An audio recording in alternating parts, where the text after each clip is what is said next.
నమస్తే.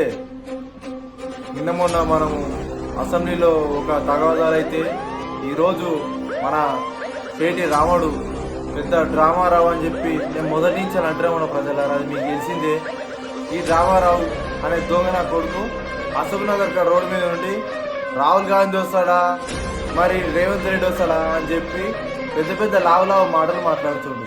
ఆ లావు మొగ ఆయనకు చెప్తున్నా నేను ఒకటి, రామారావు ఓ దద్దమ్మరావు పెద్ద మెంటల్ రావు, నీకు పిచ్చిగీత పట్టింది రామ.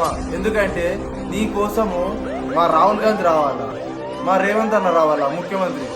నువ్వు ఏనాడని 10 సంవత్సరాలలో మీ అయ్యా నువ్వు ముఖ్యమంత్రి ఉన్నప్పుడు, నువ్వు ఆ మినిస్టర్గా ఉన్నప్పుడు ఒక్కనాడ ఉస్మాన్ యూనివర్సిటీ విద్యార్థుల కోసము ఉస్మాన్ యూనివర్సిటీ గేట్ అన్న తాకినవా? ఉస్మాన్ యూనివర్సిటీలో పోయినవా? చెప్పు దద్దమ్మ. ఇప్పుడు ఇంకా బాగా మాట్లాడి జీవోలు అని చెప్పి మేము ప్రభుత్వం ఏర్పడిన 3 నెలల లోపే మేము మెగా డిఎస్ అని చెప్పి 11,000 ఉద్యోగాలు వేసింది మా రేవంత్ అన్న. అది మాది ప్రజాపాలన అంటే. మీది దొంగల పాలన, దోపిడి పాలన అన్నట్టు మీది దొంగలరా నాయన. మీరు మమ్మల్ని అంటే ఏమొస్తుంది?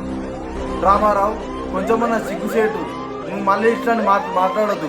బేషరత్న క్షమాత్మ చెప్పాలని చెప్పి నేను డిమాండ్ చేస్తున్నాను. నీకు ఆలీలు అవసరం లేదు, మా అధికార ప్రతినిధులే చాలు నిన్ను సీట్లు చిండడానికి.